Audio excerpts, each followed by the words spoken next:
what's up, everyone? Hope everyone's doing great. So I wanted to do a post-debate wrap-up and give my points on it. Now, a lot of people ask me because I'm interested in debates and did that. My takes on these debates and why don't I live stream during them. I don't like doing streams during a debate because I like to listen to it and come up with my own thoughts. Oftentimes, if you're streaming during the debate, you end up talking over them. And I just don't think it's good, so I'd rather do. Thank you. I don't know. I went one button down, showing a little chest hair today. But yeah, so I like to do the post-debate wrap-up better because it gives everyone a chance to see it. I try to be as unfiltered as possible. So Jeff, yeah, thanks for being here. Ecoms, Jeff. Yeah, as Jeff and Katz is saying, I was tweeting the whole time. I was also on a website above Top Secret, giving my thoughts the whole time. I wasn't reading other people's tweets. And I'm trying to give my honest reaction without seeing other people's reactions first. So that's just how I prefer to do it. Now, let me tell you how I watched the debate, give some disclaimers, give my overall thoughts on the debate, and then we'll get into specifics. So I watched the debate on Hulu so that I could use my computer. I have Hulu on my TV. I don't have cable. And so Hulu was offering it through ABC with George Stephanopoulos and his crew. So I watched a little bit of the pre-debate show, and then I maybe saw 5 minutes of the post-debate show, but I didn't really get a big enough sample from them to really influence my opinion on the debate. Because, for example, if I go on Twitter and I see a bunch of right-wingers I follow, let's say I'm like, look, I don't think Trump did that good in the debate. I'm not saying that, but if hypothetically that was my initial thought, well, if I see a bunch of Trump supporters saying, no, he did great, that might influence me. So I'm trying to give you, just being honest about where I watched it, what I saw, and trying to give you my unfiltered take that didn't have a lot of input from other people coming in. So that's what was going on. Also, if you're watching this and you're unfamiliar with me, I am a Trump supporter. I am a Republican. I've ran for office as a Republican. I kind of, more than I'm a Trump supporter, I'm a Democratic Party despiser. Doesn't mean I hate you if you're a Democrat, but the people running the party, like Joe Biden, I despise. I think they're incredibly corrupt. I think they're part of a deep state that includes the intel communities and the media, as we're seeing this week. And their collaboration to bury the corruption that is evident on their side. So, yeah, that's a little where I'm coming from. Also, last disclaimer, my meathead dogs have decided to join me. You come up for a minute and say hi. So if you hear any barking or clicking of toenails, this guy and her sister are responsible. Say hi, Dorothy. Okay, can I talk about the debate? You mind? Dorothy watched the debate with me, unimpressed. Much bigger fan of the barbecue show I was watching before the debate. So just to give you that. So that was my, just to give that out of the way. Everyone has bias. You should make up your own mind. I hope you all watch the debate for yourselves if you want to, if you have time, or at least watch the highlights and make up your own mind. This is just my thoughts on the debate. It's only representative of me. So without further ado, let's get to just reading a little of the chat here. What's up, Ramon? What's up, Alan? Thanks for being here. Achilles. Yeah, thanks so much. So let me get to my overview of the debate. The first thing that's worth saying, as some of you are saying in the chat, this debate by both Biden and Trump was far better than the first debate. Now, look, I'm not one of these prudes. Everybody who watches me a lot knows this. I'm not a prude that thinks, oh, you have to talk like super stoically or things like that. But I thought the first debate with both Trump and Biden was over the line. Now, I think Trump was cool and collected until Biden started interrupting him, which Biden did interrupt him first in that first debate. And then Wallace decided to be an active participant, interrupting Trump and helping Biden. I think that set Trump off, and he thought that it showed his bravado. I still think Trump won the first debate, but I was annoyed by his performance and by Biden's performance. I thought that it was just crappy. This debate was much better. I think the tighter moderator controls and even the mute button on the mic, I think benefited everyone. I really do. I understand it was probably set thinking it would be an impediment on Trump, but I think it forced him to be more disciplined, which was good. And I think in that Shokin, even Biden was more disciplined. So just as an objective, was this debate informational? Did I learn more? I think I learned more from this than the previous debate because it was more controlled, and I enjoyed that. It could have been a little more feisty than it was, and I would have been okay with it. But if I had to pick how I would like to see a debate between these two go in the future, obviously there won't be one, but I would prefer it looking more like the second debate than the first debate. The moderator, she was terrible. She was an ally for Joe Biden, no doubt. She was, again, a debate partner for Joe Biden. However, she was not as bad as Wallace, which that's not a compliment because Chris Wallace in the first debate was quite possibly the worst debate moderator I've ever seen in my entire life. So she beat that for what that's worth, but she was terrible. The way she asked questions, and this would be predictable, was she would ask Biden this sort of hypothetical, oh, what would you do about this? There were one or two difficult questions she asked Biden, but not many. But then she would go to Trump and basically be like, well, you did this horrible thing. How do you respond to that? And so just the way the questions were framed, the topics that were chosen, we had to talk about race over and over again. Even when we're talking about climate change and energy policy, they have to interject race into it. I'm tired of this critical race theory, this race baiting crap. It is absolutely worthless. It brings nothing to the table. Would it be so incredibly difficult to treat all Americans as Americans instead of trying to divide us by race? Apparently. That's no good for the Democrats or the media, though, so they're not going to do that. And then, of course, the most obvious thing was every time Trump started to go on offense with Biden and actively ask Biden a question or point out some of Biden's terrible policies or his corruption, she would step in and be like, we'll ask that question later. Oh, we got to move on to a different topic. And she, even to Biden's credit, at one point, when Trump starts bringing up the corruption, which make no mistake about it, the emails are real, that we see that show the corruption of Joe Biden. When Trump would start to bring it up, Biden at one point was like, let me respond. And the moderator wouldn't even let him. She's like, no, Biden, we don't want the American people knowing these emails proving your corruption are out there. So I'm not even going to let you respond. The media is so terrible. Not only will they not question Biden about this, they won't even leave Biden respond if he wants to. This moderator has to intervene for him. She did the same when it came to Biden talking about fracking earlier in the debate. She won't ask Biden any of the difficult questions about the positions that he's had. Notice she didn't ask them to condemn Antifa or anything like that. One victory for this moderator over the last couple moderators at the town halls and at the last debate was at least she didn't ask Trump to condemn white supremacy for the 15th millionth time. So I guess that's a victory. So yeah, that's what I thought about the moderation. Now, there was so many gaffes, beyond my purview of the poor boys. Trump refuses to condemn the poor boys. What, poor people? What are you talking about, Joe? I thought you stuck it up for poor people. Calling Trump Lincoln and saying Lincoln was racist. I mean, whatever. Just gaff-prone Biden. At one point, he was like, I'm getting ahead of myself. I'm getting a little excited. Okay, Joe, calm down. We know they don't let you out of the basement much, but take her easy, buddy. And I think by any stretch, just appearance-wise, if anything, Trump seemed calmer than Biden. Like, I do the same thing. We all have these verbal repetitive things. So with Biden, it's like, come on. And like, Trump would say things that were obviously true, that were things that I don't understand why you'd be laughing about. Like windmills and stuff are killing a lot of birds. Joe Biden's like, like he's laughing. It's like, no, Joe, that's true. There's an answer to that. Well, yes, but unfortunately, yes, more birds may die from wind power, but I think the benefits outweigh the cost. It's a reasonable answer, but I don't get the laughing. And this happened several times where Trump would say something that was serious and true, and Biden would just laugh. I don't think it's a huge deal, but it seemed to me that I didn't think Biden was overly aggressive either, so don't take me that way. But I'm just saying I was pleasantly surprised to see Trump be offensive, but also be calm and collected. I thought that was a good look for Trump. I thought he would have benefited more from that in the first debate as well. But look, man, yeah, that's another one, Freebird. You're right. Look. So who do I think won the debate? I think Trump won the debate hands down. If I had to say on a scale of 1 to 10 how much Trump won it, a 5. I thought he could have done more given the material that's just came out and some of the subjects that they talked about. But I thought that he did good. Stylistically, I think it's a win for Trump because he's the one that people expect to fly off the handle. And if he's going to reach moderate voters, maybe it would behoove him to try to seem a little more moderate. Now, it could be too little too late on that front. I personally don't vote for a president based on if they get fired up in tweets or in a debate. I kind of am more about their policies and what they're doing for the country. So I clearly prefer Donald Trump, but there are people that look at those stylistic things. So I thought that stylistically it was a win for Trump. I thought he seemed confident, collected. And again, you have to take into account he's debating two people. He's debating the moderator and he's debating Joe Biden. So in that front, I thought he did very well. And even when he was being interrupted, which Joe Biden never was, this was the biggest, I don't know if I mentioned this, but the biggest pet peeve I have at the moderator. Joe Biden was allowed to talk as long as he wanted. Every time he'd say, I'd like to respond to that, please respond, take all the time you want. With Trump, it was, you got 10 seconds. And then she would interrupt him.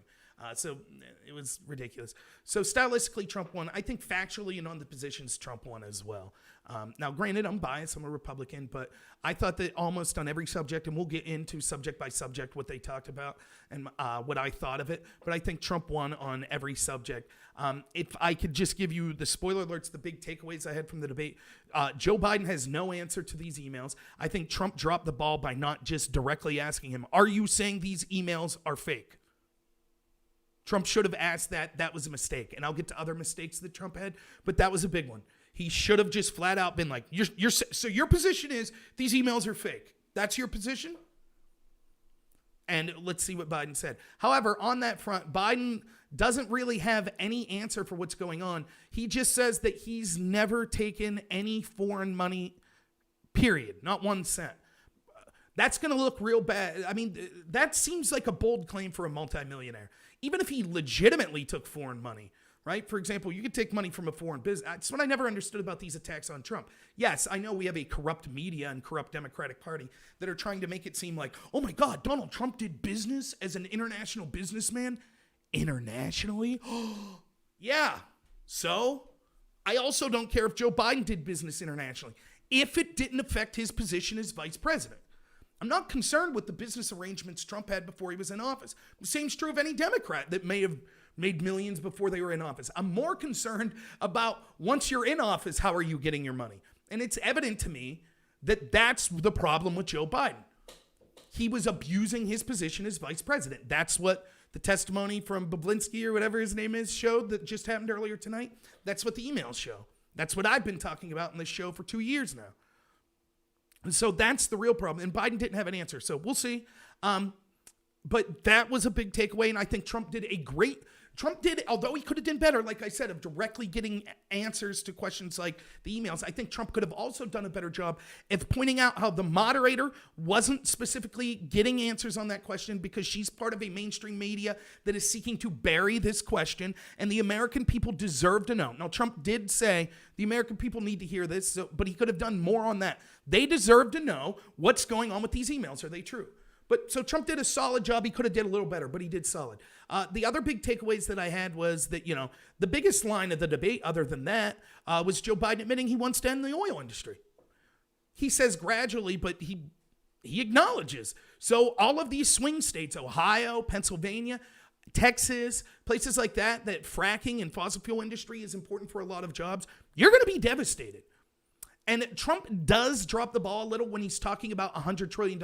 He needs to keep repeating the phrase Green New Deal.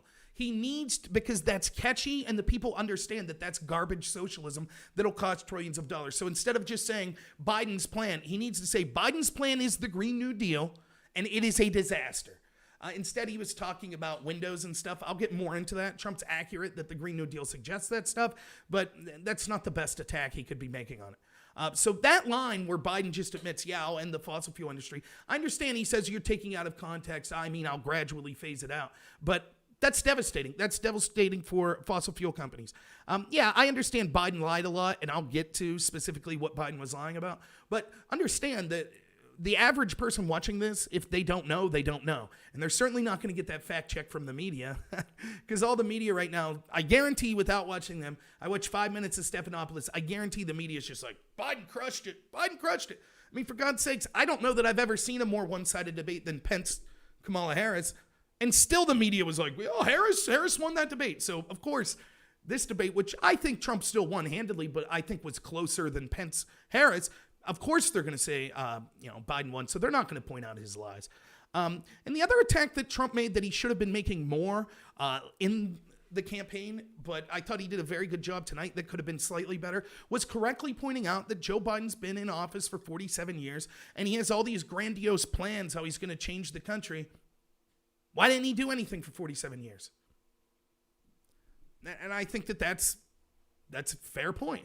He could have done a better job. He kept saying, you were vice president. Why didn't you do anything for 8 years? He could have also said, and as a senator. So he could have hit that point harder. But yeah. So ultimately, I thought Trump was right factually. I thought that the facts were on his side more. I thought stylistically. And I also thought just how he came across, even without fact checkers. I think Trump wins all three of those. Was it a slam dunk? Like I said, a 5 out of 10 victory. I thought he could have done more to point out the corruption stuff, but I think that it was a good performance of him. And also, let me say this. It's easy for me as someone who's just sitting there saying, he should have said this, he should have said this. I debate people all the time, and people say, why didn't you say this? Why didn't you say that? It's hard when you're in the moment, particularly when the moderator is against you, as is usually the case with me, and is certainly the case with Trump. So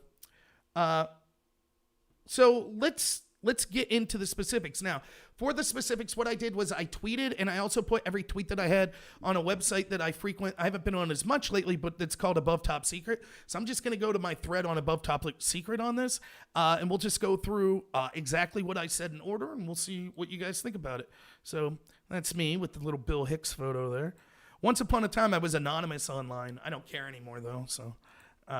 So let's just go, just telling everyone, hey, I haven't seen you for a while. First thing I said, Trump needs to run a fine line between showing everyone Biden's and the Dems and the media corruption and also making the case as to why he's done a great job as president. He'll be debating Joe and his partner, the moderator, again, but he needs to be aloof and funny as opposed to just angry. Biden will fly off the handle when his corruption is pointed out to him, so Trump just needs to show the American people who Biden really is.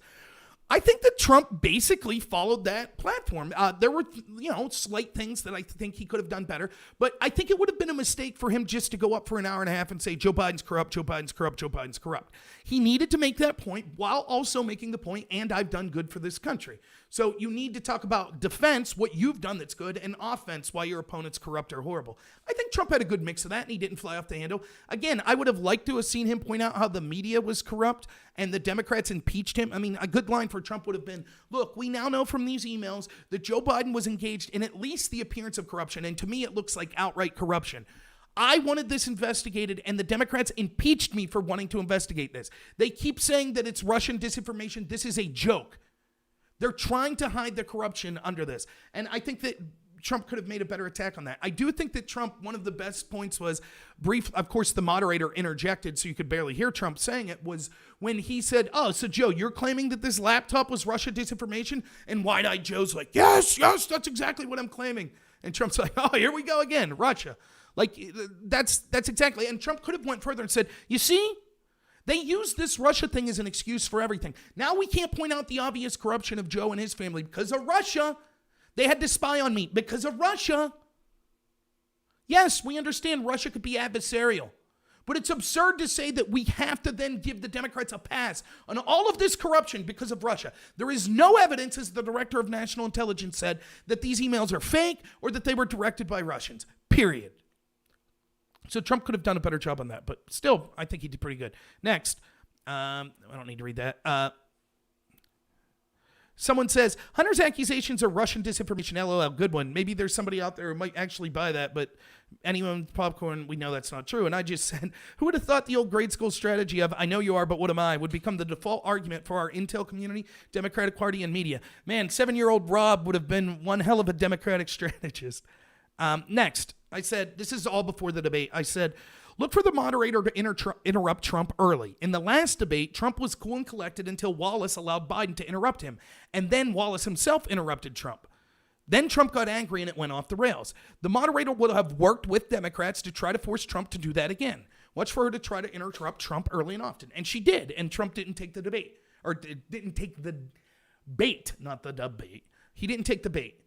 He did very good of keeping his cool despite the fact that he was routinely interrupted. Now remember, when it looked like Mike Pence interrupted Harris, he was accused of mansplaining and, he was sexist. Can you believe the interruptions? Will anyone say that about the moderator to Trump? She didn't interrupt Biden, but she constantly did with Trump. Nope, they have no problem with it, proving once again that they're hypocritical. I said the media, and this was Stephanopoulos I was watching, is parroting Democrat talking points in the pre-show, gaslighting audience into believing discussing Hunter's emails are, quote, an attack on Biden's family. They keep repeating that phrase. This will be the media and the Dems' attack on Trump, bringing this corruption after the debate as well. And that's exactly what they did. They said that in the pre-show, they said, it will be Trump making personal attacks on Biden's family and the people connected to Biden. They admitted, Stephanopoulos admitted, it was a good thing. It was surprising to see that actually it was Biden that went on the offense and attacked Rudy Giuliani first. So what they said was a negative before.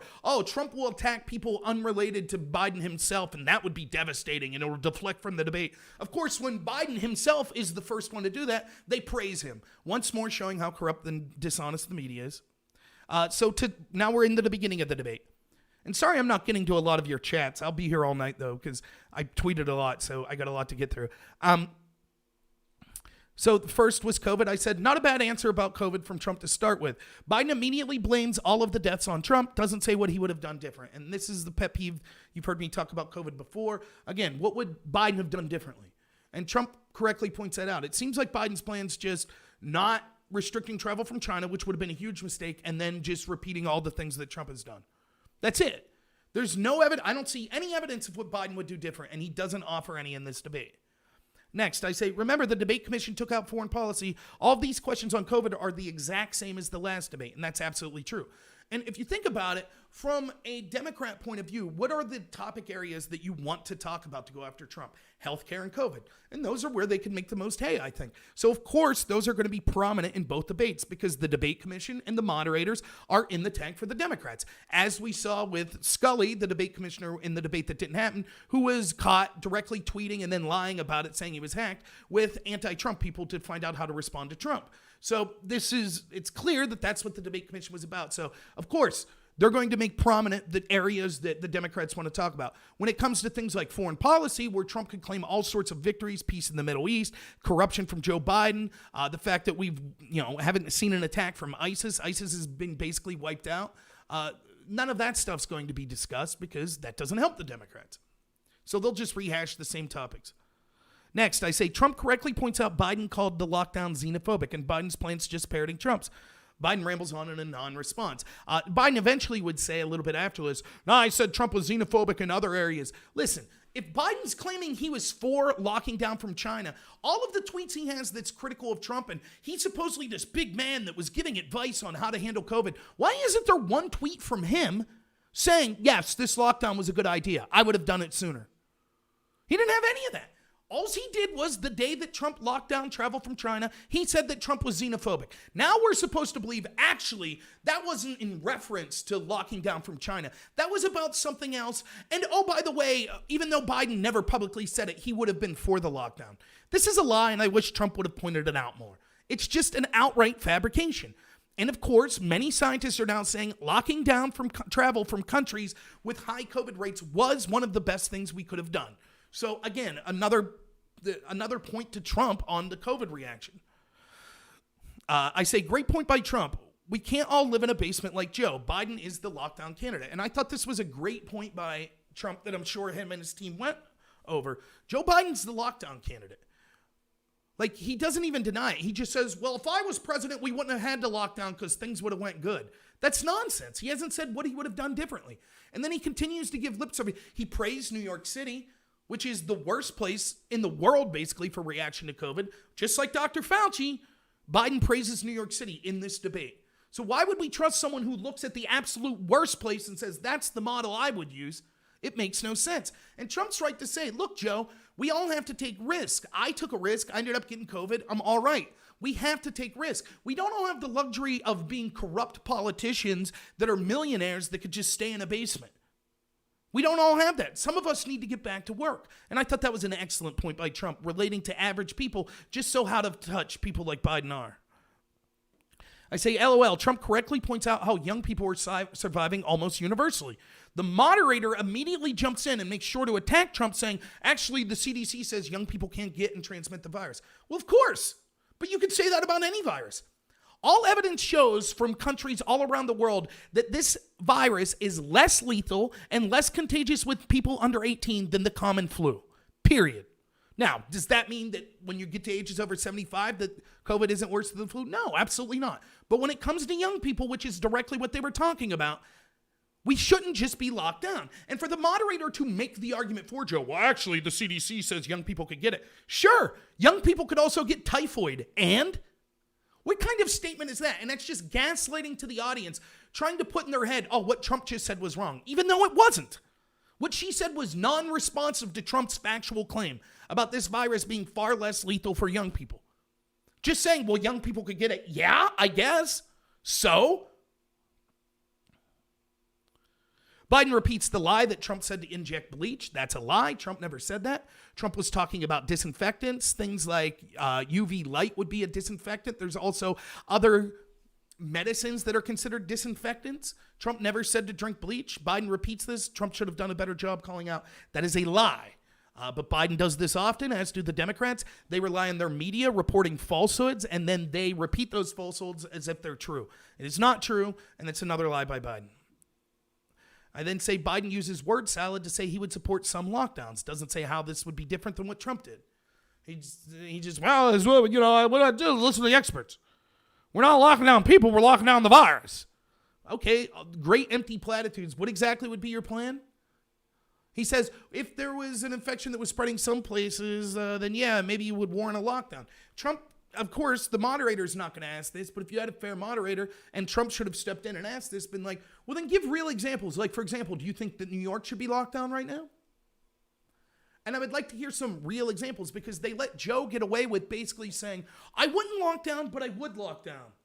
I wouldn't spread fear like Trump did, but I would make sure that people were aware of the facts and would have been more fearful. Like, he gets to play it both ways. And this is something that the Democrats have done over and over again. If you were honest, you would say something like this. Look, more lockdowns mean more economic instability, more depression, more deaths from other sorts of diseases and from other causes because of the economic and mental toll that lockdowns have. But it might mean less deaths from COVID. I don't think it does, but that would be the argument. Less lockdowns might mean more deaths from COVID, but less from all of those other things we talked about through the economic disaster. What the Democrats are effectively trying to do is say, Trump's the lockdown candidate, so he's responsible for the economic fallout, but Trump's also the president that wouldn't lock down, so he's responsible for the deaths. This is nonsense. Now, my take on it was I was upset with Trump's initial response because I thought he embraced lockdowns in places like New York and California, while he criticized places that weren't locking down like Georgia and Sweden. Georgia and Sweden were correct. California and New York were incorrect. And not only just in surviving COVID and the death toll from COVID, which places like Sweden and Georgia did better than California and New York, but also with the everlasting impact we'll see from economic fallout, depression, other things that came with the lockdown. So I did criticize Trump for that, but the Democrats criticize him the other way, like he should have locked down more. And I'm not sure, I don't know how then people are dumb enough to believe, like there's this commercial that Biden has out of a bar owner that I guess is a Silicon Valley guy, that they mislead you, but that he's like, Trump's the lockdown president. No, he's not. That's Biden. That's who Biden wants to be. I say Trump says we must stay open, which is good. Points out Biden supports Dems that add disastrous lockdowns, which I just talked about. Biden then says restaurants need plexiglass dividers. This is absurd. Trump points out how dumb this is, how expensive it would be. It's absolute nonsense. And this is the kind of stuff you hear from Democrats. Well, we should just have dividers everywhere and leave businesses open, but 20% capacity. Do they not understand economics? Go talk to a restaurant owner, do you know? You think they could operate at 20% of their earning potential? Of course they can't. Most most restaurants are on a razor-thin edge of profitability. 1 or 2 bad months could be disaster for them. It could mean permanently closing. You want to keep them at 20% capacity? You want to force them to put plexiglass up everywhere? It's nonsense. It's absolute garbage. And Trump's right to point it out. But these are the sort of harebrained schemes that Biden and the Democratic Party come up with. We'll just put everyone in plastic bubbles. We could all build plexiglass boxes for ourselves with wheels on it and just travel around like that. It's absolute stupidity. Biden defends New York City as doing a good job dealing with COVID, which is a joke. They've been amongst the top 5 worst places in the world. Biden says he doesn't look at it as red and blue states. Then he immediately calls out red states for having spikes in COVID, proving once more he's a liar. I mean, literally, it was the same sentence. It was like a comma. Well, I don't look at it as red versus blue states, but if you look, it's the red states that are actually having increased COVID spikes. So you do look at the red versus blue of it.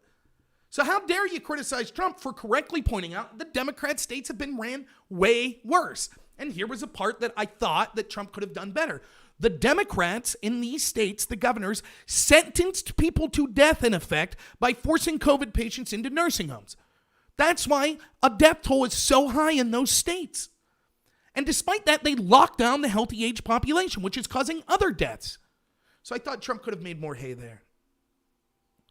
Trump has a good moment here then where he correctly points out that Biden's the one taking Wall Street money. And I think he could have done better on that. Biden doesn't deny it. He just says the average donation is $43. I don't know if that number's true that Biden said, but it is undoubtedly, just like in 2006, in 2020, the richest people that are donating to politicians are by and far away donating more to the Democrats and Joe Biden than they are to Donald Trump. It's just true. And Trump needs to do a better job. Instead, Trump talks about, how great Wall Street's doing. He's right to talk about that, but he needs to talk about the difference is this. Wall Street and these corporate people, they think with Joe Biden, they could buy influence just like China did, just like the Ukraine did, just like Russia did. Whereas under Trump, they succeed not because they're buying influence, but because everyone's doing better, not just Wall Street. That's why the average American's paycheck through tax cuts and other things went up $6,000 during Trump before COVID, better than it was under Biden, Obama. Because with Biden, Obama, the only people that are doing well are their corporate donors. Biden says any foreign country will pay if they interfere in the election. Does that mean he'd support an investigation into Hunter Biden's emails? Isn't it funny how they arbitrarily decide what sort of foreign intervention warrants investigation? So, for example, we know that a Democratic operative named Alexandra Chalupa met with Ukrainian officials, including a man named Lyshenko, who admitted in a Financial Times article of August 2016, just 2 months before the election, that he and other Ukrainian politicians were interfering in the U.S. election to help the Democratic Party defeat Donald Trump. Would Joe Biden support sanctioning Ukraine based on that interference? Would he sanction places like China and Russia based on giving money to people like Hunter Biden? Would he look into that? Of course he wouldn't. So when he says any foreign interference will be investigated, he's lying because they tried to impeach Trump for doing that. That's exactly what they did. Him and his party have allowed foreign interference to continue unabated as long as it helps the Democratic Party. And Trump misses a big opportunity here to say, listen, we now know that there was a Russian spy that was the source of the Steele dossier that you, the Democrats, paid for, that was then used by your DOJ when you were vice president, Biden, to spy on my campaign. Would you support an investigation into that Russian interference into our election and the Democrats that fell for it and spread it? Trump should have hammered him on that point.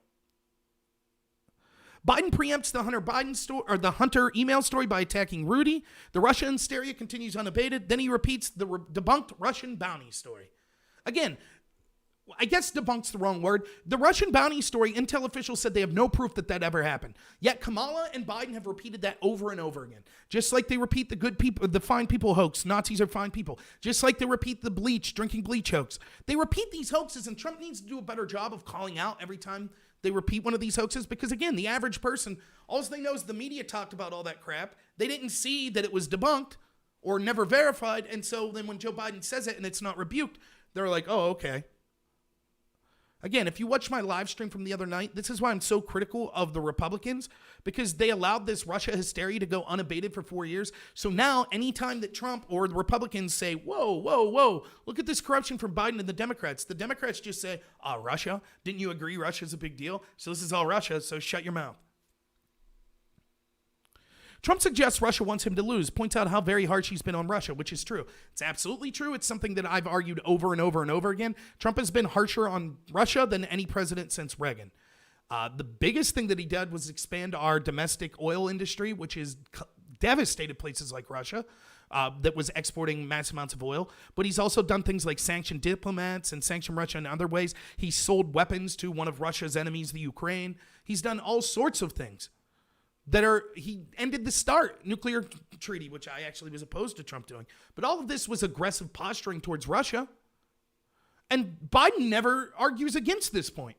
And I think that there's a lot of truth to this. I do not believe our intel community.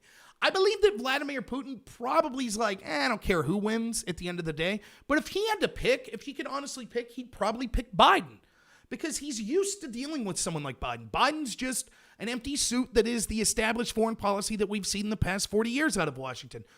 Putin knows how to do with that. It's the same people like Obama that were whispering to Russians saying, after I'm elected, we could get a deal done, The same people that said, Russia's not our enemy in 2012. They're just using Russia to attack Trump. That's all it is. So I'm sure that Putin, if he had to pick, would prefer Biden because Trump's been so harsh on Putin. Biden makes a bold claim he has never taken one penny from a foreign source. I call BS. Not even just in this story. That's a bold claim for someone who's been in politics that long. That's a very bold claim. And I'm calling BS on it. Also, particularly with these email stories, at least that's a denial, but he doesn't deny that the emails are real. So we'll see. We have a direct witness that worked with Hunter Biden, that we know worked with Hunter Biden, that is claiming that that's not true. Now, I guess you could say hypothetically, we don't have proof that Joe Biden got the money, but we at least have proof. I don't know if proof's the way. We at least have a witness who claims that the plan was to give Joe Biden 10% of their earnings from the communist Chinese company with people from the government on the board of to Joe Biden. Here's where the moderator intervenes to stop Biden from responding to the email allegations. I talked about that at the outset. Biden laughs. Again, I was talking about Biden laughing at weird points. Biden laughs when Trump correctly says his campaign was spied on. Biden's like, that's true. It's not a laughing matter. And I wish Trump would do a better job of saying, look, yes, Russian interference and Iranian interference, and North Korean interference and Chinese interference from any foreign nation is a big deal. But you know what's worse than that? When Joe Biden is VP, his administration's FBI and DOJ initiated spying on my campaign. That is more harmful than anything a foreign country could do. Biden on Ukraine says he did nothing wrong, as impeachment witnesses said. Of course they said that. They all worked for Biden and the Obama administration and tried to impeach Trump for investigating their corruption. So again, it's ironic. All of these corrupt people, yes, the intel community and the people at the State Department, of course they're saying, well, Biden did nothing wrong, because they're all implemented.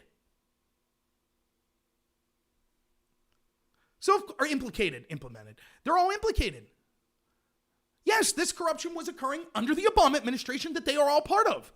Of course, John Brennan, who stands to lose a lot if the truth comes out of how corrupt he is, of course he's going to sign a document saying, actually, I don't think, Biden did anything wrong in the Ukraine. Of course that's what they're going to say. The real story is Trump was impeached for investigating this obvious corruption. And then I say, notice how when the moderator asked Biden about foreign monies, it was a question. When she discussed it with Trump, it wasn't a question, but she claims Trump did something wrong. So with Biden, it's like, well, there are accusations that blah, blah, blah, with these emails. How would you respond to that? With Trump, it's like, you have a bank account in China. And Trump needs to do a better job of clarifying this. When Biden attacks him on this bank account or taxes, so what? That's not illegal. Whether or not someone has a bank account in a foreign country, you might say, is it unethical? Is it questionable? Maybe. It's not illegal. You know what's illegal? Trading your position as vice president of the country to get paid by foreign adversaries. That's different than just having a bank account in China. If the allegation in these emails was, wow, Joe Biden has a bank account in China, it's like, that's kind of nothing. I don't think that's a big deal. That's not what the allegation is, though. So Trump should have done a slightly better job of differentiating. No. What you're accused of is actual criminal felony corruption. It's selling out our country, selling influence. That's what the email suggests you did. Nothing suggests if I have money overseas that that's what I'm doing. The moderator interrupts every single time that Trump starts showing Biden's corruption. Every time she cuts him off. I said Trump's answer on North Korea was okay. People don't understand he's trying not to provoke North Korea. Biden is buddies with Xi in China, but a tough guy in corrupt countries that don't give him and his family money. So this is a point that I argue a lot. Trump comes from this philosophy where he says, look, he understands that a lot of these crazy dictators in foreign countries, they're egomaniacs or megalomaniacs. So he treats them like, yeah, I get it. I don't think that he really likes, for example, Kim Jong-un. But he doesn't want to slander him in public because Kim Jong-un's such a psycho that he literally might attack a country if he doesn't like what was said about him on TV. Whereas with our allies, Trump's harsher because Trump's like, you're supposed to be our ally. Why are we paying for everything? Where's our benefit in this alliance, in this relationship? So you're trying to, because you understand that these dictators are kind of megalomaniacs, you're like, oh, yeah, you're a good guy. I'll tell the media you're a decent guy, but you're going to give me these real concessions, which has happened with places like North Korea, which has happened in places like Russia. And look at all the peace deals in the Middle East that we're seeing. That sort of negotiating tactic works. Now, you might say, I don't think that's effective. Fine. But that's not Trump saying, hey, I'm cool with dictators. That's him strategically using their vanity against them. That's what it is.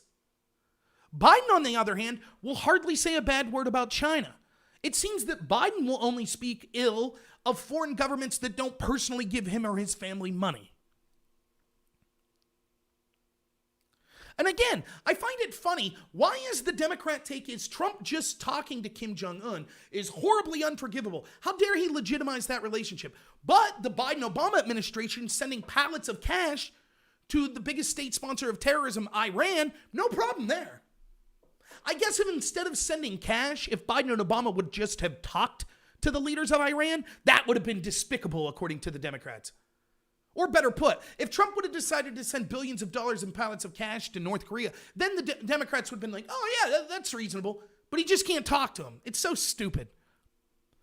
Trump on healthcare discusses revoking the mandate, says he ran Obamacare as best as possible. Premiums went down. He wants to terminate, but if he can't terminate, he will run Obamacare better and protect pre-existing conditions. Mentions private care will be ended under Biden. Now, look, I think this is a weak spot with Republicans and Trump. They need to do better on healthcare. I really do believe that. But this isn't a bad answer. The only thing that I would have added, the question was, what do you say to the 20 million people that will lose their healthcare with Obamacare? What he needed to say was, no, even if we revoke Obamacare, they're not going to lose their healthcare. We will have a transition period to something better. If we can't get to that transition or we don't win in court, then we'll continue to make sure these 20 million people have health care, and we'll just run it better than we saw under the previous administration. So he could have been a little better on that. Biden says he will have a public option, reduce premiums. And I say, honestly, both of their answers on healthcare have very little specifics, which is true. Biden says no private insurance people with private insurance will lose their coverage. So, and these are kind of competing. I put these claims in the exact same spot. If you're partisan, you could, focus on one or the other. But the claim Trump's making, no one with a pre-existing condition will lose health care, versus the claim that Biden's making is no one with private care will lose their health care. Both of those are just claims that there's no real specifics giving is why that's true. So I think that that's sort of a wash. And depending on who you're partisan for, you're more likely to favor them on. But, I think that this is a mistake, or this is an area that Trump could get better at.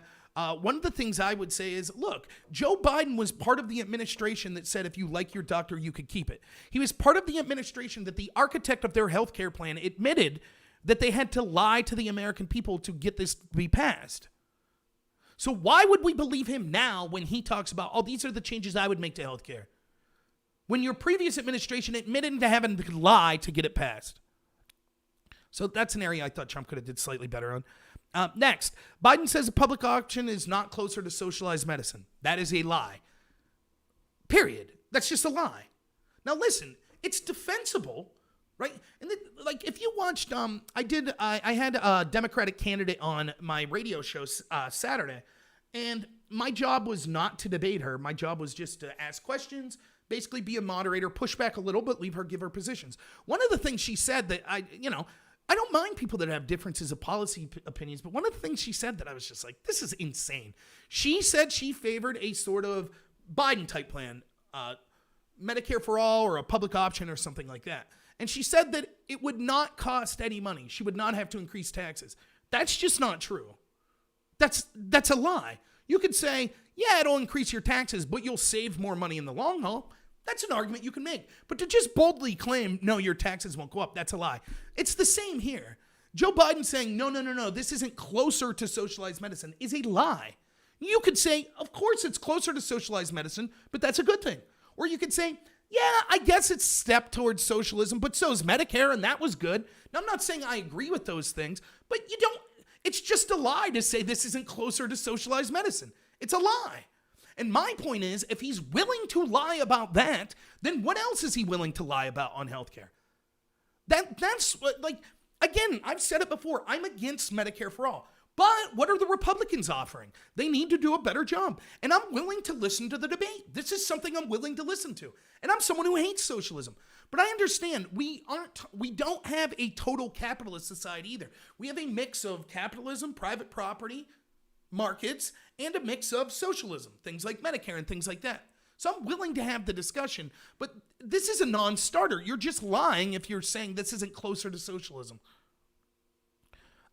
Look, you can see these stars that are given. So when I finally compliment Biden, you can see the people on Above Top Secret weren't really digging it. I say, honestly, a good response from Biden, saying Trump isn't running against Bernie, he's running against Biden. Good line, despite the fact I think Trump's winning the debate. And I do think that's a good line for Biden. If I was someone coaching Biden for this debate, that's what I would be saying. Don't leave Trump bill you as Nancy Pelosi or as AOC or as Bernie Sanders. You keep saying, I'm Joe Biden, I'm in charge. Now, I think that that's a farce. I think that Biden's not going to be president. It's really Kamala Harris that'll be the eventual president. And it'll be far more progressive that Joe Biden doesn't have a strong grip on the party. But that is a good line. That is what Biden should be saying. Next, I say, notice how Biden can talk as much as he wants, and then Trump gets cut off every single time by the moderator. Next, Biden says Dems want stimulus. That's a lie. They're intentionally putting pork in and knowing the Republicans won't pass it because. And Trump could have done a better job of explaining. Because the way Trump explains this, it makes it seem like he doesn't care about blue states. And Biden's doing a better job at that, where Biden's saying, I like red states, I like blue states, even though it's garbage. Biden's saying that, which sounds appealing. What Trump needs to be doing something similar, saying, look, I absolutely want to see every state in this country thrive. I want to see every single person thrive, which he does a good job at the end of talking about, regardless if you're Democrat, Republican, etc. But what this bill was designed to do that the Democrats are pushing is bailing out terribly ran states that are Democrat states. Now, it's not that we want to see those states fail, but the truth is it is unfair to allow these Democrats that have ran these states into the ground to be bailed out. Because what it does is it's a massive vacuum from the rest of the country that then has to bail out these terrible Democratic-run our politicians, and nothing will change. They'll continue to be terribly ran because there won't be any consequences.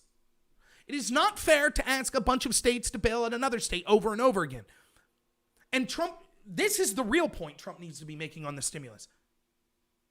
I would sign a bill sending $1,200 to every American tonight. That's what the bill should be. Everything else is garbage.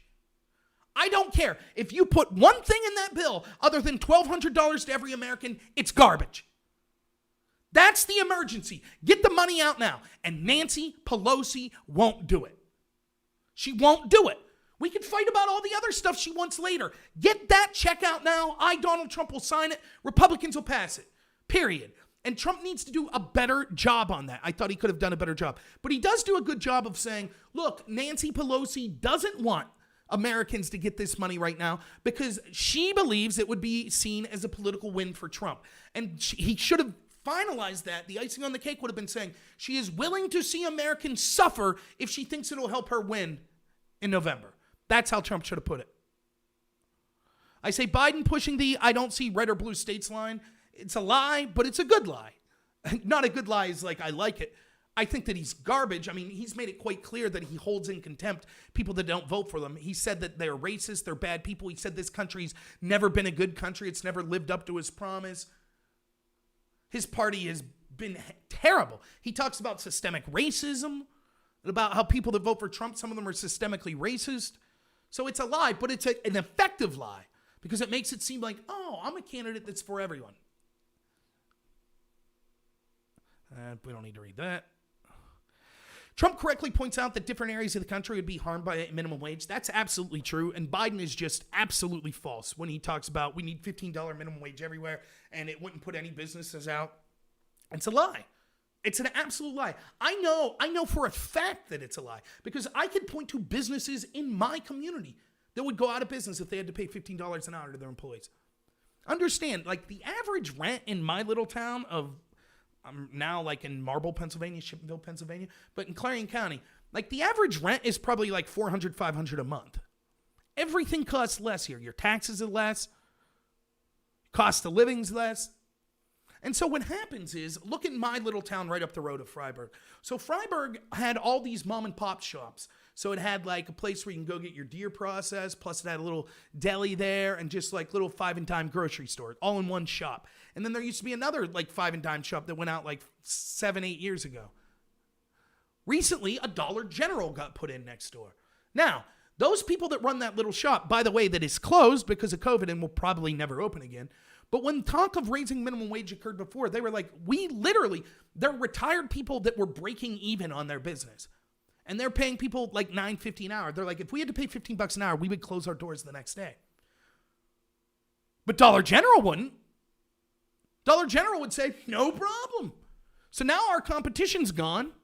So we'll just jack the prices up. No one has anywhere else to shop. Now Dollar General's the only game in town. And of course, they'll just fire some people and pay the other ones $15 an hour and ask them to do more. That minimum wage law would not work here. It would, just as Donald Trump said, drive small businesses out of business in places like that. Wealthy corporations are all for this because they're able to absorb the immediate loss of having to pay their employees more. They could do things with like technology, computers, robots to ensure that they need less employees. And the long-term viability for these big companies, it actually helps them economically because it drives all the small businesses out of business. Regulations do the same thing. I talk about this a lot. When you have regulations, for example, on farming, I know a lot of people, they're a dying breed, but they're family farmers. So let's say you have a family of 4 people that are farmers, right? And let's say, this is a gross oversimplification, but I think it'll illustrate my point. Let's say that there are this much stack of paper they have to do of regulations every month. Now that family of 4, mom, dad, 2 kids that are operating that farm, where are they going to find the time to comply with these stacks of regulations? However, the factory farm that employs thousands of people, they just hire an attorney or 2 to fill out that stack. Same stack, same regulations. So who's it affect more? The factory farm doesn't even mind the regulations in the long run because they know it puts their competition out of business. Then they're the only game in town. It's the same with this minimum wage stuff. Now, I'm not saying there's not a debate to be had, but the idea that this should be universal and federal is wrong, and that's why I agree with Trump where he says it should be done more at the state level. I'm a big fan of local government should have the most control over your life, followed by the state, and then lastly, the federal government. So when you talk about these far-reaching federal mandates, I'm always skeptical. I say a mistake by Trump not mentioning Obama and Biden separated families, but he fixed that mistake. I say, LOL, Trump does point out that Obama built the cages and caged kids. Moderator quickly switches topic to bail Biden out again. Of course. Joe Biden claims, without prompting, that 11 million illegals will be on a path to citizenship under him. Open borders, here we come. And Trump should have hammered this home. Like, see? You see what he's saying? 11 million people that he'll give citizenship to. Now, Biden's also against the wall. He's also for reinstating catch and release. So what do all these positions mean together? So think about it. Let's say you're in a place like El Salvador or Mexico or Guatemala or, Liberia, Nigeria, wherever. Pakistan, any country that's having trouble. Right? If you look over and you see, well, Joe Biden was just elected president, first thing they do is say, we're getting rid of this stupid wall idea. We're going to put back catch and release. We're going to decriminalize illegal immigration. And all the illegal immigrants that are here, 11 million of them, we're going to put in a path to citizenship. What's your incentive to not come illegally then? Because once you get here, they'll look at Biden and the Democrats and say, you said it would be inhumane to send people back. Our country could not afford the mass immigration that would follow. It can't. It will make this country worse off for everyone. And the immediate people that suffer are low-income workers because the illegals that come in are also competing with those low-skilled jobs. This is disproportionately affecting the exact same group of people that Democrats claim to stick up for. African Americans, inner city people, poor people. So there you go, Joe Biden for open borders, basically.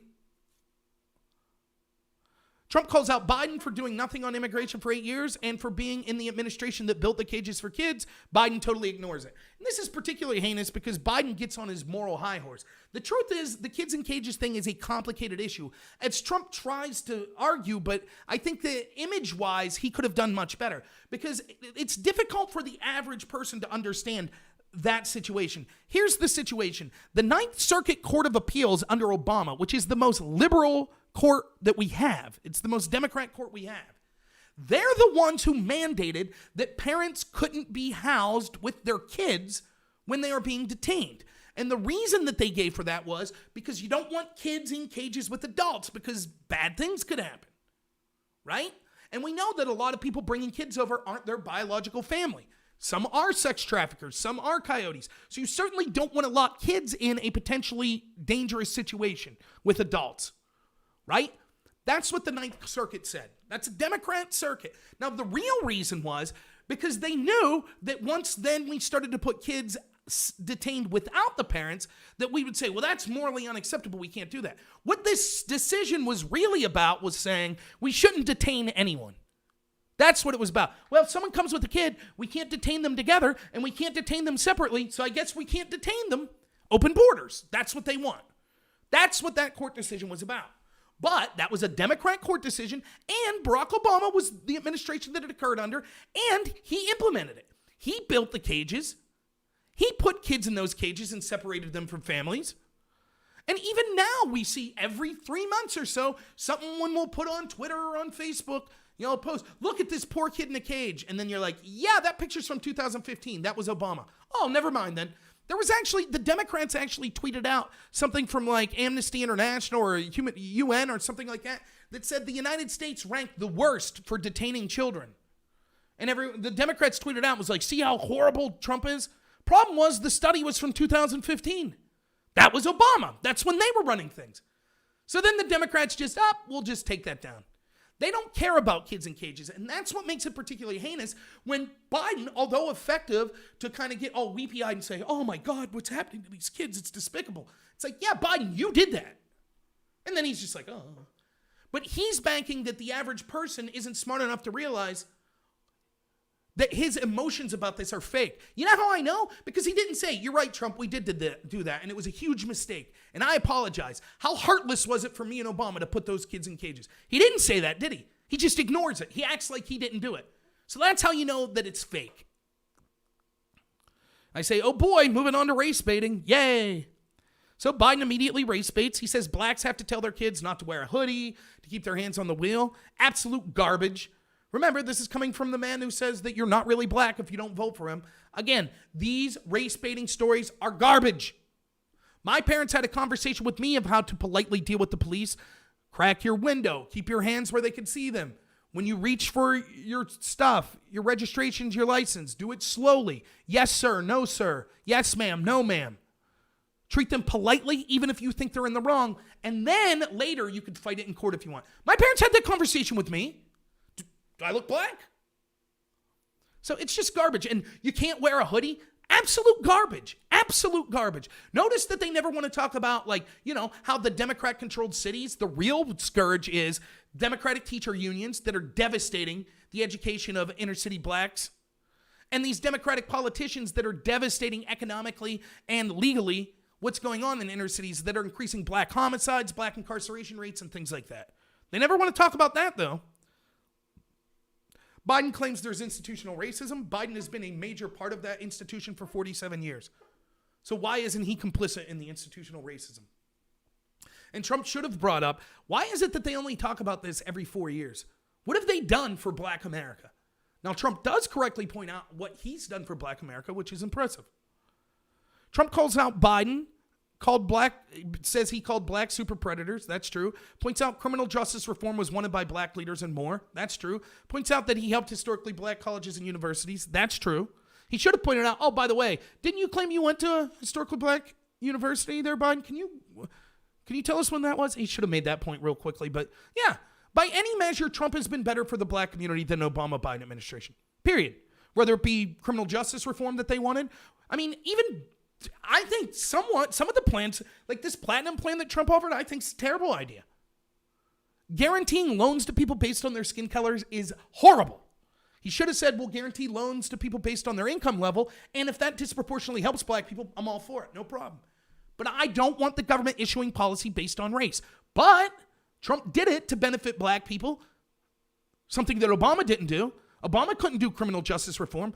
Obama didn't have record economic numbers for black Americans. That's all under Trump. If you're a black American, I'm not going to tell you how to vote. I'm not. I treat you as any other American. But I would just say this. Are you really going to leave people make false promises to you every 4 years and do nothing for you?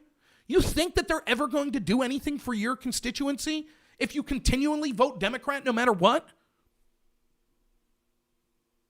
Biden says no one should go to jail for drugs. Look, I'm for legalizing marijuana. I also agree with the general idea that we should, when it comes to just drug addiction, that we should be prioritizing rehabilitation over imprisonment. However, the claim that no one should go to jail for drugs seems a bit much. I get it that he probably, if you got to him to explain it, that's not exactly what he meant, but he said it. I say, LOL, Biden says the laptop's a Russian plant. Trump calls him out and mocks him. Moderator once more deflects for Biden. Every time Trump brought up those emails and the corruption, every single time the moderator deflected. Biden calls Trump a racist. He said he was Lincoln and a racist. Whatever. This is coming from the guy that eulogized a KKK leader. Coming from a guy who said blacks aren't really black if they don't vote for him. Coming from a guy that said Hispanics are diverse, unlike those blacks. Coming from a guy whose vice presidential candidate actually went out and praised Jacob Blake Sr., who's basically a Nation of Islam following anti-Semite. Coming from a guy who's being who's being supported by Richard Spencer. You know, the racist that led the Charlottesville stuff. I say Trump could be doing much better here. Could say, why won't Biden condemn Antifa that is going to inner city black neighborhoods and burning them down? Right? When Trump's saying, why won't Biden condemn Antifa? Look, they're playing this race baiting game with Trump. I get it. So he needs to use their own game against them. So, for example, when you're criticizing Antifa, you say, yes, Antifa's terrible, but then also say, oh, and by the way, they're primarily targeting black communities. You understand that? That's what they're burning down, buildings in inner city black communities, overwhelmingly. You get that, right? Why won't Biden condemn that? If he's such a champion of black America, why is he unwilling to condemn Antifa? Then we're moving on to climate change fear-mongering. I thought Trump did good in climate. He said why we're lowering emissions. The one thing he should have said was, and he did say this the last debate, was we've pulled out of the Paris Climate Accord, but we're still meeting the obligations that we would have had if we were in the accord. Right? But he does talk about how we're lowering emissions, and he says how being in the accord would have been a disaster for America, and China and others are the real ones that aren't meeting their obligations, and they're the real ones that are really damaging the climate. And this is something that it'd be tough for in this format for Trump to get into it, but this is something I recommend for all of you that argue about climate, that have people arguing about climate change. So in debate, you would have this problem, like there's a tendency when you were in college debate, the game of debate, policy debate, what would happen would be you want to make everything that your opponent's plan would lead to as exaggerated as possible. So let's say I'm debating you and your plan is we should spend $1 trillion on infrastructure. I wouldn't just say, look, that $1 trillion will bankrupt the country and that'll lead to a depression where, things will get bad. I would say something like this. That $1 trillion will bankrupt the country, which will lead to a depression, which will lead to World War III, which leads to nuclear war, and we're all dead. Because I want that impact to be as big as possible. And there's different, so how big will the impact be? How fast will the impact be, right? So I want to say, I don't want to say if your plan was enacted 50 years down the road, it could lead to nuclear war. I want to say it could lead to nuclear war really soon. But the problem sometimes is that you get so hyped up in exaggerating how bad things will be that you make it impossible to solve. So for example, let's say you were like, my plan was this. We need to put $1 trillion infrastructure bill. Because if we don't, our economy will collapse and we'll be in a nuclear war. And you would say, okay, Rob, how long will it take for the economy to collapse and this nuclear war to occur? And I'm like, next week. Your argument would then be like, look, Rob's clearly wrong. But if he is right, it's too late. If we're a week away from all being dead, it's too late. Passing a bill for infrastructure today will not stop nuclear war next week. Won't happen. That's the problem with this climate change alarmism. When you say we have 10 years to reduce our emissions to this level, or we're all dead, then the answer to that should be like, okay, so what are you going to do about China? What are you going to do about India? Because they're responsible for well over 50% of the world's pollution. So even if we stopped using all fossil fuels tomorrow, if China and India don't change, instead of 10 years, it'll be 12 years. So what are you going to do to force them to change? You have to force them to change. So what are you going to do? And that's the problem with the Paris Climate Accord.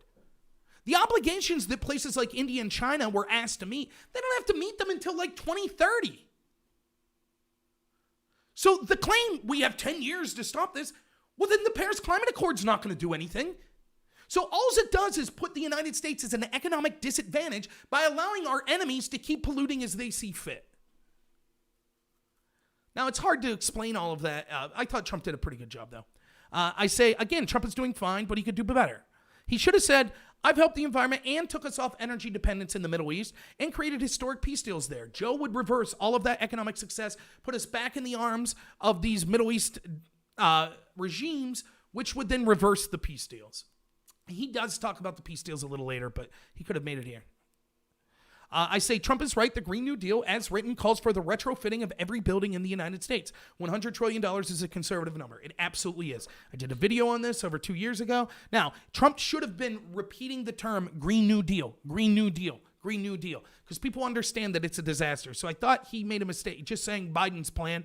He should have said Biden supports the Green New Deal. This is what it would be. Biden says he never said he wanted to eliminate fracking and for Trump to show the video. Trump did show the video last night at his rally. That is exactly what Biden said. And then later he'll make the most damning concession. Now, more race baiting. Now we're on to oil is racist. Biden, who eulogized a KKK leader, really understands how we need to crush the oil companies because they harm black people. Absolute nonsense. Biden says he would close the oil industry over time. That clip should be broadcast everywhere tomorrow. It will be. Trump's team will correctly point that out. So in Pennsylvania, I'll be sure to tell all of my neighbors that work in the fossil fuel industry, just so you know, Joe Biden's putting you out of business. Got it? Good answer for Trump when he was asked how will he bring us all together. Success brings everyone together no matter what. He could have put a little cherry on the top of it by being like, look, I represent all Americans. The truth is this. We might have our disagreements. We might yell at each other. We might not even like each other as people, but we're all Americans, and a rising tide lifts all boats. So when I'm president, the economic success and the direction this country will go, even if you didn't vote for me, you're going to benefit from that. So he did a pretty good job, though. Biden says he'll bring us together, but it seems hollow coming from a guy who's called or insinuated Republicans are racist or they're Russian plants. How are you going to bring us together when you're saying anyone who wants to look at the actual emails that we now see from your son are spreading Russian disinformation? But you're going to bring us together. This is after the debate, so I saw like 3 minutes after the debate, George Stephanopoulos claims Trump made, quote, unverified and false claims about Biden's families and his emails. Absolute garbage.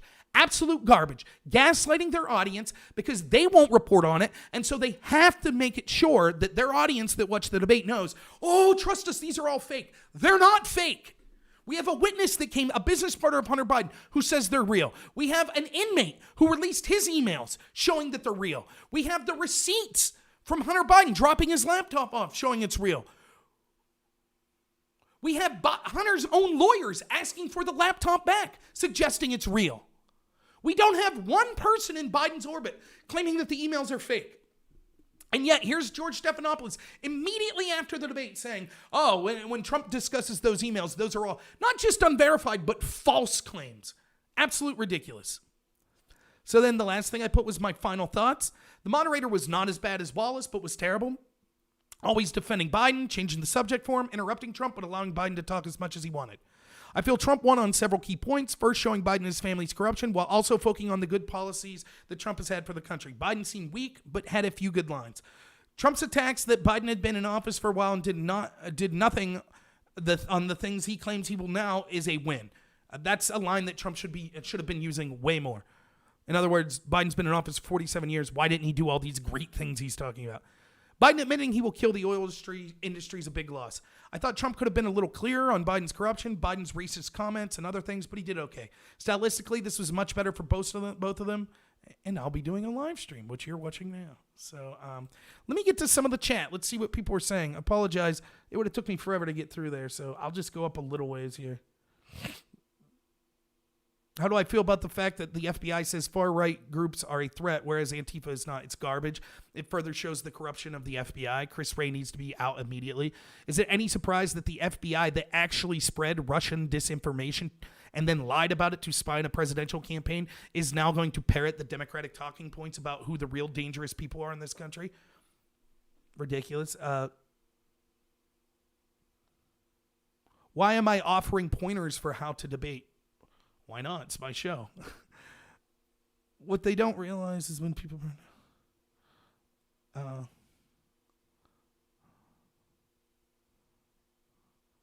Biden always got the lead-in question. 3 minutes, Prez got rebuttal, 30 seconds. Then the mod actually said 10 seconds one time. Biden was not muted. Yep, absolutely agree.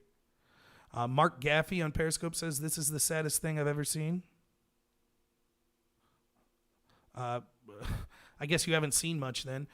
It is sad to see some chubby guy in a pineapple shirt, I guess, in the middle of the night talking about a debate, but I think it's even more pathetic to be commenting on it. So good job, Mark. Mark then says, please address the Hunter Biden thing. I'd love to hear the Rob analysis of the tone. I did a whole show just the other day on the Hunter Biden thing. I've done shows over and over again proving that the initial story that Joe Biden didn't force the firing of a prosecutor is a lie through Joe Biden's own words. The idea that that prosecutor wasn't looking into Hunter Biden's company is a lie, as the fact that we have a Ukrainian press agency that shows that in February 2nd, 2016, Viktor Shokin, then the head of the prosecutor general office, actually froze the assets of Zlochevsky, who was the leader of Burisma, the corrupt energy company that Hunter Biden worked for. And so the Biden team claiming, oh no, Shokin wasn't doing anything, is a lie.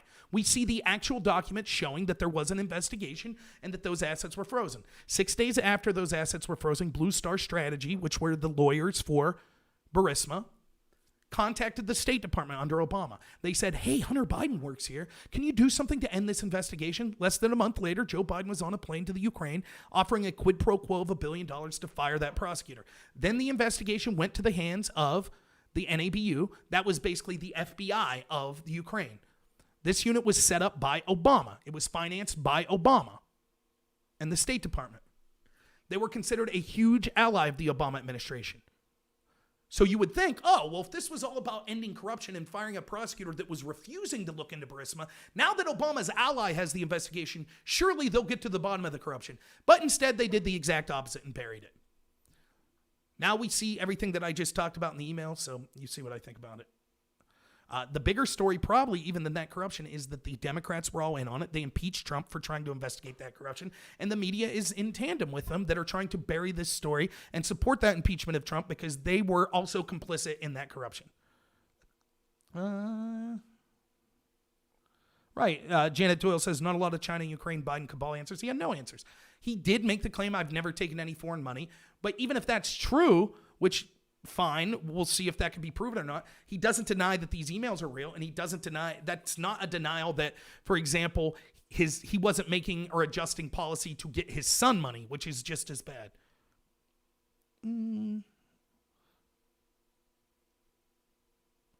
Shaden Sin says, too many people stuck in the false left-right divide. It's really 99% versus 1%. Yeah, but even that's kind of a misnomer because there are people financially in the 1% that I don't think are a problem. But yeah, I agree that there is a problem with the left-right divide. One of the things I try to do on my show is bring the left and right together on issues we could agree with. For example, an issue that I thought I could bring the left in with was these foreign regime change wars being terrible. I made a lot of friends on the left when I was in college protesting the Iraq war. Even though I was a Ron Paul Republican and they were Democrats, we both agreed that these foreign wars were garbage. And so I try to show how correcting the corruption from the deep state in places like the intel communities that are in tandem with the mainstream media, establishment Republicans and Democrats, corrupt oligarchs, etc. Until we get rid of that corruption, the issues that we might talk about like climate change or abortion or gun rights or free speech rights, none of that matters because our vote doesn't matter because people behind the scenes are really controlling the show. So it is more than just that left-right divide. I agree. Let's see. I'll skip down. I apologize if I'm missing anyone's comments.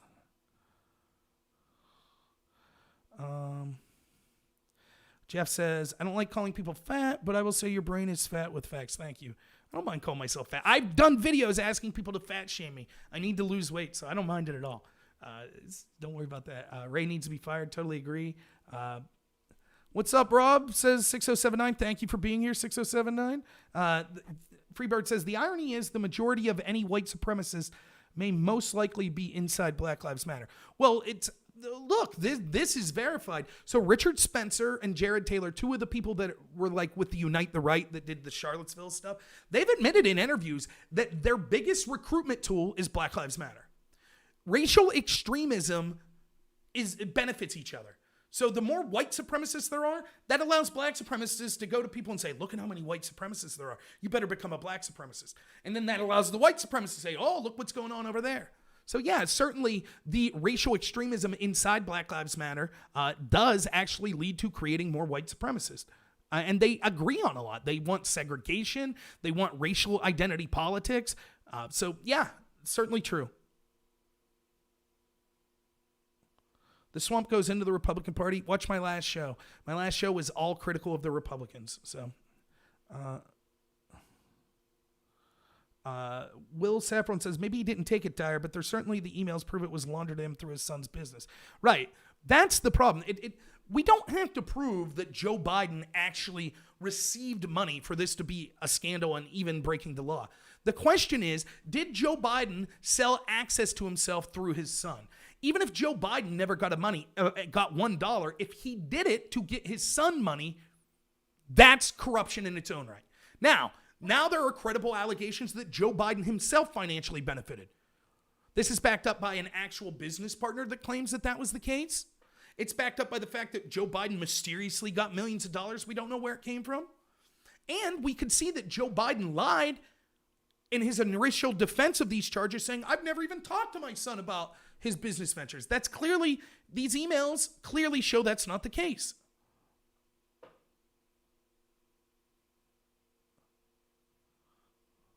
Fat Lives Matter. Agreed. I have about given up on anyone that goes to jail for all that's been done. Yeah, I'm with you. You're preaching to the choir. I've been screaming about this stuff for 3 years, so and that's why you're against early voting. Yeah, got it. So yeah, yep. There's pictures of Biden golfing with the Ukrainian businessman. Look, and what's this guy? Can someone type me the guy's name? I'm so sorry. Bobulinski, the guy that did the little press conference today. Is that? Can someone type it up? I'll look for it real quick. But it's worth watching. Now look. Of course, I can't find it when I need it. Hopefully someone in my audience finds it. You know what I'm talking about? The Hunter Biden associate that just gave the press conference today. What was his name? I keep saying Bobulinski, but I don't know. It's something like that. Tony Bobulinski, I think. But yeah, his press conference was devastating today. Now, does that mean that guy's 100% telling the truth? No, but it's credible and evident. And he apparently had 3 cell phones. He's like, I'm giving to the FBI, or I'm giving to the senators. So he's not just saying stuff. He has evidence to back it up. And it matches up. We can see from the things we publicly know. Joe Biden's travel schedule seems to match up. By the way, Joe Biden's denial of this was like, well, tax records. I released my taxes and Trump didn't. Are you really going to put corrupt money that you got from the communist government of China or corrupt oil companies in Ukraine on your taxes? I mean, that's the entire allegation, that Hunter Biden was working for these companies and shifting money around to different places. That's why Devin Archer and the Coonley, that's why they were charged with the crime for laundering money. So the idea that it's like, well, if my taxes don't show it didn't happen, that's a joke. Bobulinski, Tony, thank you, Wild Saffron. Really appreciate it. Thank you, 6079 Ramon. Oh, look at that. Great audience. They're all nailing it right out of the gate. So, right, Janet, that's the absolute truth. It's because, look, the Democrats right now are the face of the establishment. There are certainly Republicans that are involved in that corrupt establishment as well. See Mitt Romney, Marco Rubio, John McCain, Jeff Flake. They're there. Lindsey Graham. Lindsey's not quite as... Actually, Lindsey's probably worse. Because with Romney, you know where he stands. Lindsey pretends, we're going to subpoena people. We're going to get these subpoenas out there. And then he never does anything. But yeah, certainly the corruption runs deep. But I understand it's not as if when they were selling us these foreign regime change wars that George W. Bush wasn't in on it. So I'm an equal opportunity hater when it comes to this corruption. I'll go after both parties. Again, for anyone who thinks that, here's Rob, he's a Republican. Watch my last show. The last live stream I have up on YouTube. Just check it out. Almost the entirety of the show was bashing Republicans. So Granted, I think the Democrats are worse. I'm still voting Republican, but right, that's the naval intelligence officer that worked for the Bidens. So now we have to believe, according to George Stephanopoulos, almost the entirety of the mainstream media, the Biden family, the Democratic Party, and the FBI, and the 50 intelligence officers that signed something, that the computer repair person, this guy Coonley that's in jail that worked with Devin Archer and Biden, this guy Tony, what's his name again? Bobulinski, former naval officer. All of them are Russian plants. That's what we have to believe. They're all Russian plants. In fact, when Tony Bobulinski did his interview today, or his press conference today, you know what the question people shouted to him? Our press, you know what they shouted to him? Who paid you to be here? Who paid you to be here? Now, remember when we had a whistleblower that we couldn't even say his name with the Trump impeachment? You remember that? No one said, well, wait a minute, who's paying that whistleblower? Who did the whistleblower talk to? What's the whistleblower's motivations? They said we couldn't talk about the whistleblower. But as soon as someone comes forth with allegations of corruption for the Democrats, now all of a sudden all that matters is, well, who's the whistleblower? Let's attack the whistleblower.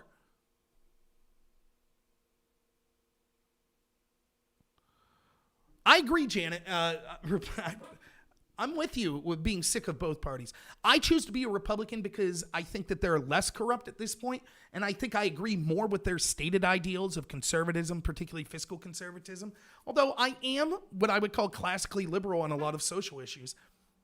However, my choice is to try to change the Republican Party from the inside out. That's what I'm trying. So I run for office. I try to support people that are outsiders, like Donald Trump. That's what I'm doing.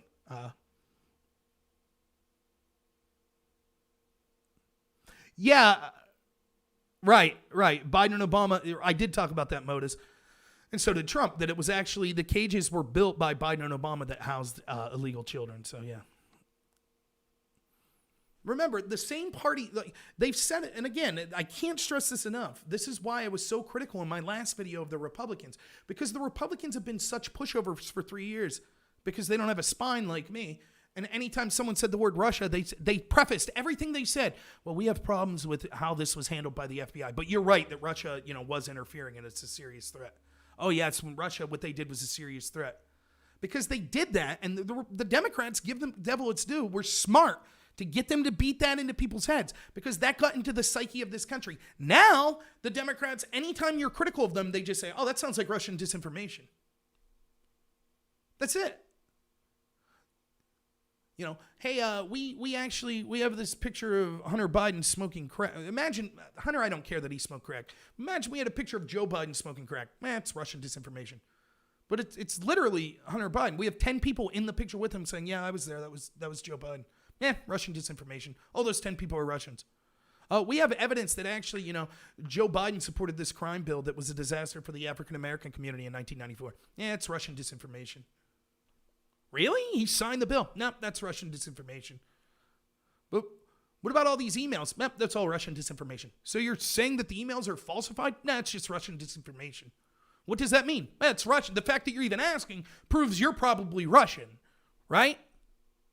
Now we have the director of national intelligence come out and say, by the way, the media and all the Democrats that pushed this Proud Boys story the other day, that was Iranian disinformation. They're like, oh, well, no big deal. We don't care about that. Don't care at all. Or how about the fact that the entire media, Democratic Party, FBI, CIA, pushed Russian disinformation in the form of the spy that was the source of the Steele dossier. They pushed that Russian disinformation for 3 years. No apologies. So the fact that the Republicans they were complicit in this. People like me that basically don't have an audience, that have no power, I wasn't complicit. I was telling, every day that I was doing videos, I was telling you how ridiculous it was. But where are our spineless Republicans? Nowhere. Now we're in the ridiculous position where if China pays for if a politician engages in corruption with China, to even point that out is considered Russian disinformation. If a politician and is a Democrat and is engaged with corruption with a Russian, we say you can't talk about that because that's Russian disinformation. There is literally no attack you could make on the Democratic Party that they're not going to say that's Russian disinformation. That's it. That's where we're at as a country. And the Republicans allowed it to get here. Of course, the Democrats are responsible. They're the ones who did it. But the Republicans didn't push back. So here we are. A great point here by watcher here on Twitch. Azam23 says, "Brah, you have no idea what you're talking about. You're misinformed. Sorry." Great point. Yes, that's, I concede. You're right. You know, I come here with facts and thousands of hours of videos that I've done, debates I've done with people over and over. But yeah, I mean, your one comment, I'm misinformed. Well, that's it. Good point. Way to add to the conversation. Classic. You're very welcome. I'm glad you said thank you. And this is often a tactic that you see. This is exactly what you see from the media, Biden, the Democrats. They just say, everything you're saying is wrong. It's all Russian disinformation. It's all factually inaccurate.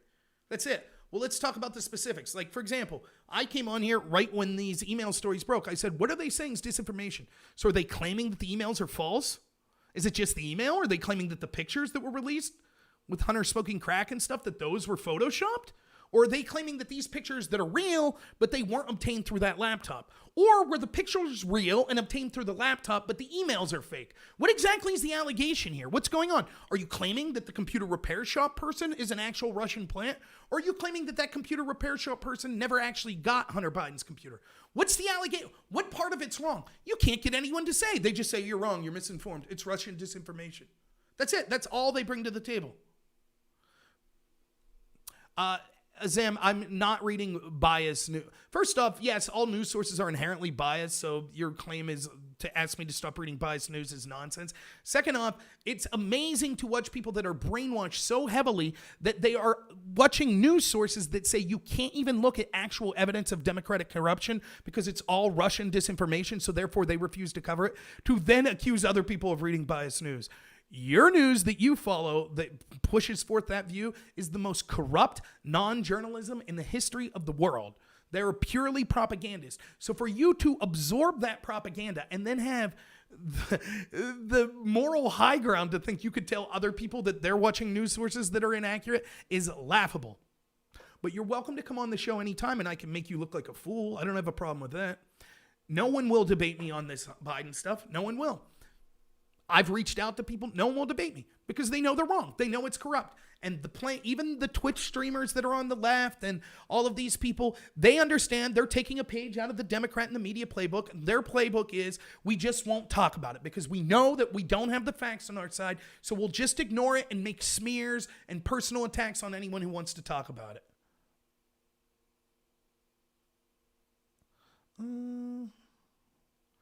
All right.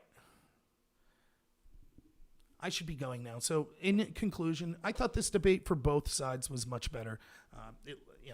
I think that Trump left some things on the table, but won the debate. I thought stylistically it was a win for Trump. Was it as big of a win as he needed, given the relevant information that's came out about Biden's corruption? Right. And thank you. See, and people ask me all the time, why do you engage with people that disagree with you? Well, several reasons. One, because I'm not someone who dislikes people just because they disagree with me. I have plenty of friends that despise my political takes. No problem there. So people are welcome here no matter what side they come from. I might get snarky or something, but that's just my nature. I don't mean ill feelings by it. But another reason that I like is because you learn so much by actually listening to what people on the other side say. And so Azam here says, and I think this is worth pointing out, it's really good. Azam on Twitch says, the Biden thing really isn't important. What's important is to get Trump out. Exactly. That's honestly a very truthful statement for you, Azam, and the media, and the FBI, and the CIA, and the Democrats. Exactly. Biden's corruption's not important. That's fine. Biden could be corrupt. Don't focus on that. Yes, Joe Biden did everything we accused Donald Trump of for 4 years, but that's not important. What's important is we hate Trump. Get him out. Absolutely. I know that's how you feel. I know that's how the Democrats feel. And it just shows your hypocrisy. It shows everything you've ever said about Trump's supposed corruption is a lie. It's hypocrisy. You don't care about it. You don't care about corruption. I get it. I totally understand. And I thank you, Azam, for at least being honest and admitting that. I thank you very much. So, yeah. Azam says, so basically the CIA and the FBI is corrupt. Yes. Why hasn't Trump fixed it? Good question. Trump trusted people around him that he thought would take care of it. They're so corrupt that it's hard to find anyone that is qualified for the job that's not also corrupt. I think Trump made a mistake with Barr and Durham. We'll see. He put people around that were suppressing the actual evidence of the corruption. But we could see, I love how people say this is, so all these people were corrupt. Did the FBI spy on Trump's team? Did they have 17 errors and omissions, including intentionally changing evidence to say the opposite of what it was in order to obtain that FISA warrant to spy on Trump's team? Yes, they did. Did they actively spread Russian disinformation, not verify it, and use that to spy on Trump's team? Yes, they did. Did they claim that investigating Russian disinformation was like the biggest thing ever, and yet they themselves were the biggest purveyor of Russian disinformation? Yes, they were. Have they actively leaked the entire time Trump was in office to damage him? Yes, they did. Have they then, when they were out of their positions, all of the leaders like Brennan, Clapper, Comey, did they then get jobs with places in the mainstream media like CNN and MSNBC that clearly hate Trump? Yes, they did. So the idea that people are like, it can't be that these groups are all corrupt. Of course it can. Absolutely. Do you think the Iraq war was legit? How could that be? It had to be a legitimate war. Everyone was on board with it. Surely if someone would have spoke up, right? That's right, Archon. Biden's corruption is a feature, not a bug. Absolutely true. And again, as I said in my last video, the fight that we need to have, it's not just Joe Biden's corruption. Obama knew about it and issued the quid pro quo to get Biden's son out of trouble. The Democrats knew about it and impeached Trump over it. The media knew about it and buried the story and cheered for the impeachment of Trump over it. This is the entire Democrat Party. The State Department knew about it and lied when they testified against Trump in the impeachment proceedings.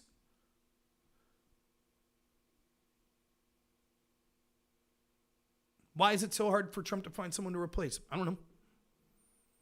Who's he going to replace him with? He should replace him with Grinnell. Ratcliffe seems to be doing well. I would put Grinnell in. But again, these are some of the dumbest questions I've ever heard. And no offense to you, I hear these questions all the time. Well, if there was corruption, then clearly Trump would have solved it all already. So for example, when we see, and when he tries to solve it, you just say that that's more reason to investigate Trump. So we saw that James Comey was unfit and was corrupt against Trump. So Trump, based on Rod Rosenstein's word, fires Comey, and that becomes reason to remove Trump from office. But then the same people that say that, oh my God, I can't believe that Trump fired Comey, are like, why didn't Trump fire Barr? Why didn't he fire Bolton sooner? Why didn't he fire Christopher Wray? So he's damned if he does, damned if he doesn't. You think he should fire all these people, and then when he fires them, you say, that's evidence of Trump's corruption, get rid of him.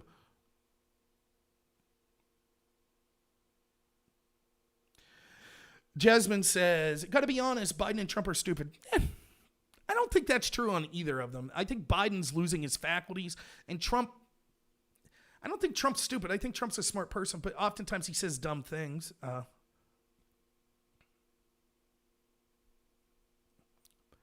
All right, I got to go. But thank you so much. If you like this show, please like and subscribe. May I consider asking you to follow me on DLive? I'm Normal America on DLive/TV or DLive.TV/Normal America. I'm also on Twitch at twitch.tv/Normal America with Rob Noor. I encourage you to follow me on those platforms because you never know when YouTube will censor me. All donations, if you donated on Twitch or DLive, I couldn't see it, but donations are very much accepted. So I do appreciate that. If you don't have money to donate, I get it. I don't have money to donate to people either. But please consider sharing my videos with some other people. That would be a way you could help me out. And if you ever need life insurance and you're in Pennsylvania, just hit me a message on one of these videos and I'll reach out to you and talk about that. So, all right.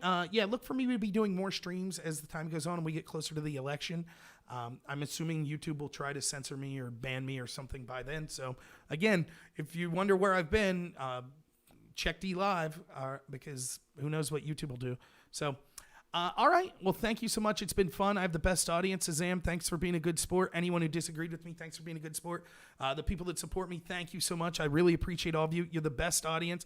I'm humbled that anyone, whether they agree with me or disagree with me, would like to listen to my opinions on these things. So, yeah, thank you so much. I really appreciate it. So, as always, everyone, have a good one.